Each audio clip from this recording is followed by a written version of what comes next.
देखने लगे महाराज और कहा कि प्रभु यह केवट क्या बोल रहा है। राम जी ने कहा लक्ष्मण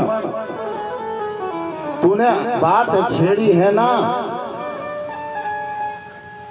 तूने ही केवट से बात करी है तो तू ही निमट मेरे को बीच में क्यों लाता है।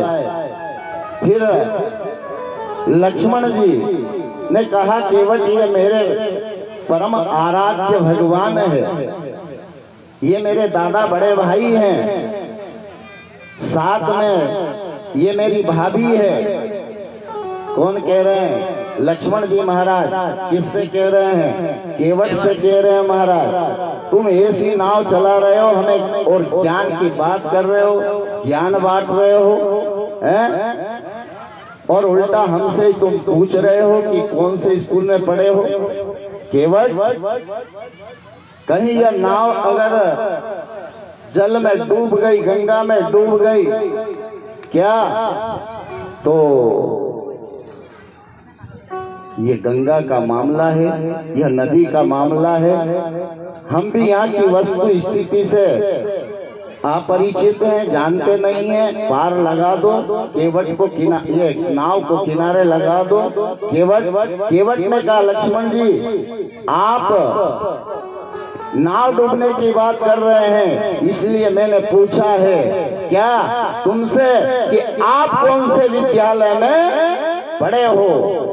आप नाव डूबने की बात कर रहे हो, इसलिए आपसे मैंने पूछा है कि तुम कौन से विद्यालय में पढ़े हो। भाई तो उस समय भाई तो छोड़ दो यार, कहीं कड़ी दुनिया में बैठा। बोलिए कृष्णचंद्र भगवान की जय। भाई तो उस समय उस नाव को है, भाई तो उस समय उस नाव का है जिसका खेवन हार न हो, है ना। भाई तो उस नाव का है जिसका खेवन हार न हो।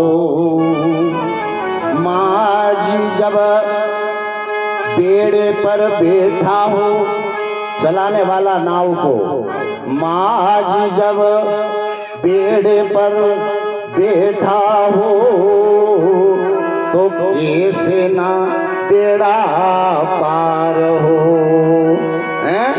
अरे महाराज जो नाव चलाने वाला, इस संसार सागर को चलाने वाला अगर हमारे पास में बैठा है तो फिर हमारी नाव क्यों ना पार होगी संसार सागर, है ना।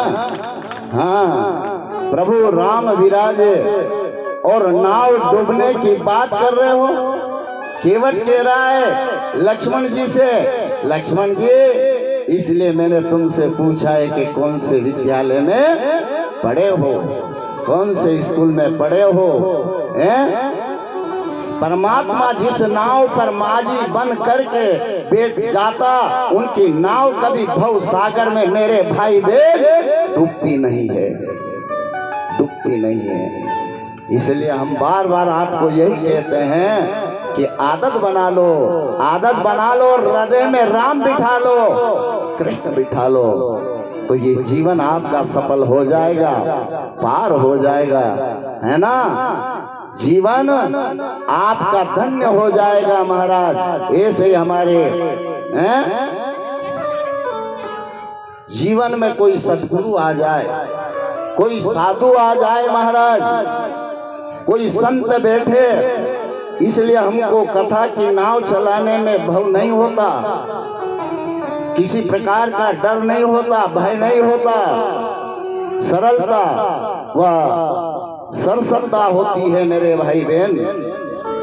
और संतों की तपस्या से शक्ति मिलती है, संतों की सेवा से भक्ति मिलती है, आशीर्वाद मिलता है, संतों की कृपा और सत्संग से इस शरीर रूपी मकान की साज सज्जा सजती है मेरे भाई बहन। सुंदर जीवन बनता है हमारा, महकता है, सत्संग करने से, भागवत की कथा सुनने से, धर्म के कार्य करने से, जगत में रहते हुए मेरे भाई बहन, यह हमारे जीवन का इस पंच तत्व शरीर का श्रृंगार हो जाता है। और यह सत्य का जब श्रृंगार हो जाता है तो हमारा जीवन प्रफुल्लित बन जाता है, सुंदर बन जाता है, यहाँ भी बन जाता है और यहाँ भी इस जगत में आनंद ही आनंद प्राप्त होता है। अपने ही कर्मों से हम दुख पाते हैं और अपने ही कर्मों से हम सुख पाते हैं महाराज, सुख पाते हैं।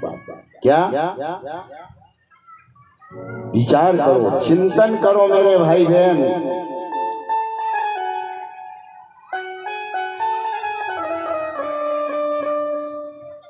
कि यह मानव का तन हमको मिला है, भगवान ने दिया है जगत में, इस गाड़ी को कैसे चलाना है। और कहने वाले ने कहा है क्योंकि जगत में इस जीव के पीछे बंधन है और अगर बंधन से निकलना है तो भगवान को पकड़ना पड़ेगा महाराज।